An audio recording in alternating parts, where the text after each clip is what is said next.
Hello students, welcome to all of you in this online platform of Mahana Pratap Institute Sagoda. In today's lecture, we are going to discuss about the dimension and dimensional analysis. आज के lecture में हम विमाएं और विमीय विश्लेषण के बारे में study करने वाले हैं। जैसा कि हमने प्रीवियस लेक्चर्स में डिस्कस किया है कि किसी भी भौतिक राशि का जो हम मात्रक लिखते हैं वो बहुत ही इम्पॉर्टेंट रोल प्ले करता है उस भौतिक राशि को टोटली आइडेंटिफाई करने के लिए। मीन्स अगर हमें किसी भी भौतिक राशि की पूर्णतः जानकारी प्राप्त करनी है तो उस कंडीशन में हमें उस भौतिक राशि के मात्रक की जानकारी होना आवश्यक है।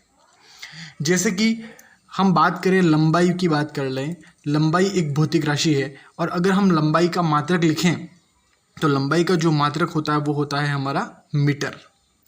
अगर मैंने कहा कि 2 लंबाई है तो यहाँ पर जो भौतिक राशि लंबाई है वो तो हमें पता चल रही है, लेकिन जो 2 है वो परिमाण तो है लेकिन साथ में यहाँ पर मात्रक की कमी है और मात्रक की कमी के कारण ही हमें पता नहीं चल पा रहा है कि ये 2 किलोमीटर है या 2 मीटर है या 2 सेंटीमीटर है। तो यहाँ पर भौतिक राशि में परिमाण के साथ साथ वहाँ पर मात्रक की आवश्यकता होगी, तभी उस भौतिक राशि को हम पूर्ण तरह उसकी जानकारी को प्राप्त कर सकते हैं कि आखिर भौतिक राशि क्या कहना चाहती है। तो भौतिक राशि में मात्रक का महत्व हम पिछले लेक्चर्स में हम पढ़ चुके हैं। अब आज इसी लेक्चर्स के क्रम में हम भौतिक राशि की विमा के बारे में डिस्कस करने जा रहे हैं। जैसे कि एक और एग्जांपल ले लें, अगर मैं बात करूं 2 द्रव्यमान है, किसी भौतिक राशि का द्रव्यमान जो है वो 2 द्रव्यमान है। अब द्रव्यमान जो है वो तो भौतिक राशि है, लेकिन 2 द्रव्यमान है तो वो 2 के आगे किलोग्राम है या ग्राम है या क्विंटल है, वो चीज़ यहाँ पर नहीं लगी है। तो किसी भी भौतिक राशि में को हम 2 फैक्टर में डिवाइड कर सकते हैं। एक तो उस भौतिक राशि का क्या होता है परिमाण और साथ में भौतिक राशि का क्या होता है मात्रक। जैसे कि यहाँ पर अगर हम परिमाण देख लें तो 2 है और अगर हम मात्रक की बात करें तो हम यहाँ पे किलोग्राम भी रख सकते हैं, ग्राम भी रख सकते हैं, डिपेंड करता है कि भौतिक राशि का मात्रक क्या है। लेकिन एसआई मात्रक की बात करें तो यहाँ पर जो हमारा एसआई मात्रक है, जो मूलभूत एसआई मात्रक स्टैंडर्ड यूनिट ऑफ इंटरनेशनल है, वो हमारा किलोग्राम है ना। और अगर हम लंबाई की बात करें तो वहाँ पर एसआई मात्रक क्या है मीटर है ना। समय की बात करें तो एसआई मात्रक क्या है हमारा सेकेंड है। तो यहाँ पर हमें भौतिक राशि को पूर्णतः आइडेंटिफाई करने के लिए परिमाण के साथ साथ मात्रक भी होना आवश्यक है। तो आज के इस लेक्चर में हम विमा के बारे में देखेंगे कि लंबाई जिस तरह भौतिक राशि में इंपॉर्टेंट रोल प्ले करती है, उसी प्रकार विमा क्या चीज़ है और विमा जो है वो भौतिक राशि में क्या इंपॉर्टेंट रोल प्ले करती है। तो चलिए सबसे पहले हम देखेंगे कि आखिर विमा होती क्या है। तो किसी भी मात्रक की विमा यह दर्शाती है कि यह किस प्रकार का मापन है। विमा क्या दर्शाती है कि वो मापन किस प्रकार का है, मेजरमेंट किस टाइप का है। जैसे कि अगर हम बात करें ग्राम, किलोग्राम, पाउंड आदि सभी किसके मात्रक है द्रव्यमान के मात्रक है। अगर हम द्रव्यमान की बात करें तो द्रव्यमान का मात्रक ग्राम भी है, द्रव्यमान का मात्रक किलोग्राम भी है और द्रव्यमान का मात्रक पाउंड भी है। मीन्स अलग अलग सिस्टम ऑफ यूनिट्स में द्रव्यमान का जो मात्रक है वो अलग अलग हो सकता है। मीन्स मात्रक तो बहुत सारे हैं द्रव्यमान के यहाँ पर, लेकिन यहाँ पर द्रव्यमान जो भौतिक राशि है उसके लिए विमा एक ही होने वाली है, मतलब विमा अलग अलग नहीं होगी।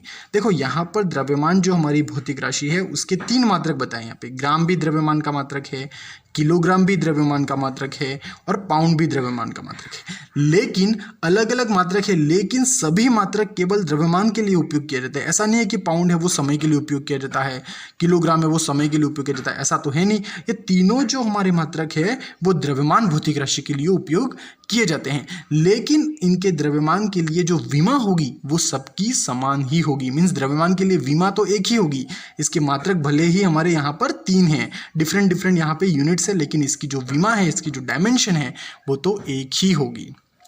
ठीक है। सो किसी भी मात्रक की विमा लिखने के लिए हम उसको ब्रैकेट में लिखते हैं। अब देखो विमा किस तरीके से लिखते हैं वो हम देख रहे हैं यहाँ पे। तो विमा लिखने के लिए हम कैसे लिखते हैं, वर्ग एक ब्रैकेट बनाते हैं, उसके अंदर हम विमा लिखते हैं। जैसे कि एग्जाम्पल के अकॉर्डिंग देखें तो द्रव्यमान जो हमारी राशि है, भौतिक राशि है, अगर उसकी विमा लिखें, उसको इंग्लिश में कहते हैं द्रव्यमान को मास, तो M फॉर मास। तो यहाँ पर द्रव्यमान की अगर हम विमा लिखें तो ब्रैकेट में हम कैपिटल M लिखेंगे। ठीक है। उसी प्रकार अगर हम समय की बात करें, समय को इंग्लिश में टाइम कहते हैं और टाइम फॉर टी, तो समय की अगर हम विमा लिखें तो हम ब्रैकेट में टी लिखेंगे। ठीक है, तो द्रव्यमान को ब्रैकेट में एम लिखेंगे, समय को ब्रैकेट में टी लिखेंगे। तो कुछ इस प्रकार से हम भौतिक राशि की विमा को प्रदर्शित करेंगे ब्रैकेट के अंदर।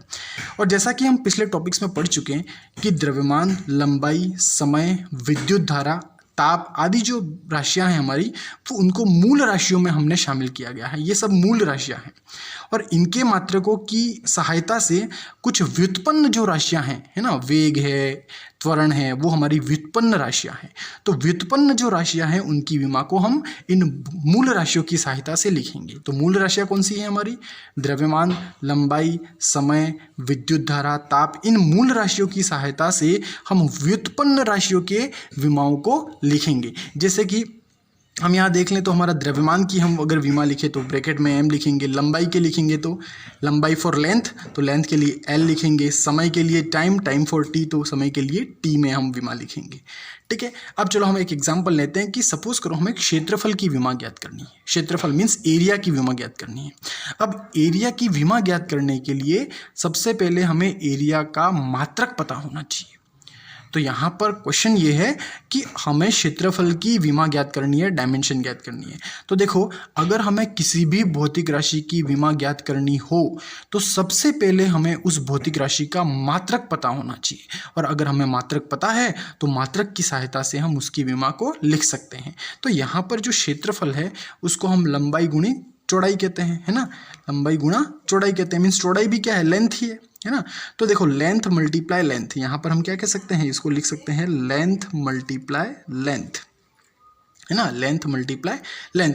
तो इसकी विमा क्या होगी? Length multiply length. तो ब्रैकेट में हम एल लिखेंगे और 2 बार लेंथ है तो स्क्वायर हो जाएगा, तो पावर में हम क्या लिखेंगे? 2 लिख देंगे, है ना। तो ये होगी हमारे क्षेत्रफल की विमा।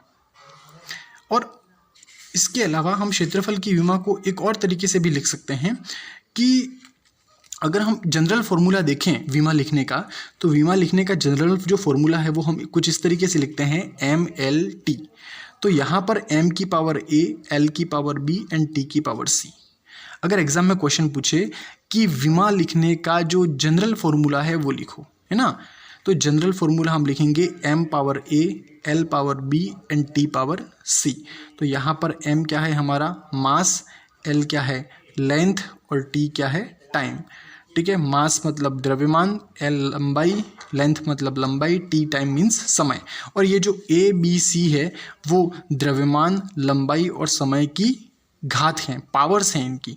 ठीक है, यहाँ पर ए की वैल्यू 1 हो सकती है, 2 हो सकती है, 0 हो सकती है ना, कुछ भी हो सकती है।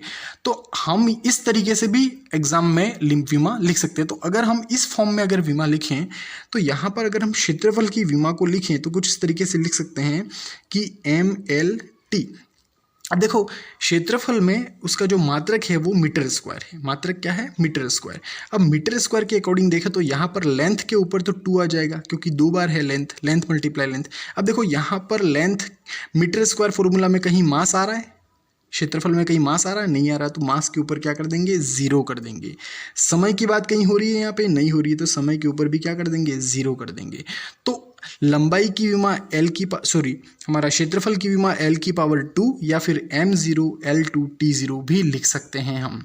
ठीक है, तो एग्जाम में ये भी ऑप्शन हो सकता है और ये भी ऑप्शन हो सकता है। तो या तो आप l की पावर 2 लिखो या फिर m पावर 0, l पावर 2 और t पावर 0। चलिए एक और एग्जाम्पल लेते हैं हम विमा को लिखने के लिए। अगर हमें आयतन की विमा लिखनी हो, अब देखो, आयतन में लंबाई गुणा चौड़ाई गुणा ऊंचाई होता है, तो L multiply L multiply L 3 time, तो L पावर 3 हो गई। या फिर हम लिख सकते हैं M power 0, L power 3 and T power 0। देखो, क्योंकि यहाँ पर ना तो द्रव्यमान है ना समय है, इसलिए सिर्फ क्या आएगा? L power 3। सो M0 L3 T0 किस फॉर्म में लिखा हमने? इस फॉर्म में, M power A, L power B, T power C।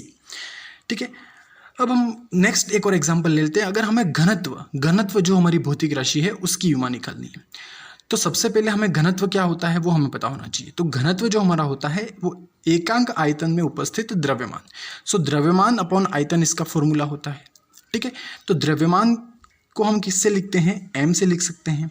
ठीक है, द्रव्यमान को m से लिखते हैं। और आयतन की विमा अभी हमने निकाली। आयतन की विमा कितनी होती है? l की पावर 3। तो द्रव्यमान की विमा तो ब्रैकेट में m हो गया और आयतन की विमा को हम लिख देंगे ब्रैकेट में l की पावर 3।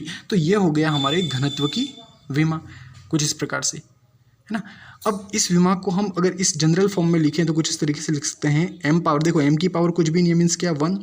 अब इस l पावर जो 3 है वो डेनोमिनेटर में है, हर में है, उसको अगर अंश में ले जाएंगे तो माइनस में 3 हो जाएगा। देखो यहाँ पर l की पावर 3 आयतन की विमा है, वो हर में है, अगर उसको हम अंश में ले जाएंगे तो ये l की पावर -3 हो जाएगा। और समय यहाँ पर नहीं है तो हम समय की विमा को लिखेंगे t की पावर 0। हमने किस फॉर्म में लिखा है, m power a, l power b और t पावर c। अब यहाँ पर समय नहीं है इसलिए हमने क्या लिख दिया, t की पावर 0। द्रव्यमान की जो विमा है वो m की पावर 1, लंबाई की विमा है वो l की पावर 3 होती है, जो कि हर में है, उसको हम अंश में ले गए तो l की पावर -3 हो गया। और यहाँ पर समय उपस्थित नहीं है इसलिए समय की विमा क्या होगी, t की पावर 0। तो अगर हम जनरल फॉर्म में लिखें विमा को तो m power a, l power b और t पावर c की फॉर्म में हम लिखेंगे। जो भी भौतिक राशि उपस्थित नहीं होगी उसको हम पावर में 0 कर देंगे, ठीक है। So this is all about our today's lecture. If you have any kind of doubt regarding this whole lecture, regarding this dimension, how to write dimension and what is the dimensional and what is the dimensional analysis, in that case you can comment in our doubt section and your doubt will be definitely solved in our next lecture. और आने वाले lecture में हम कुछ और भौतिक राशियों के विमाओं के बारे में डिस्कस करेंगे और उनके मात्रक्स के बारे में भी हम डिस्कस करने वाले हैं। सो आज के लेक्चर में इतना ही। Thank you.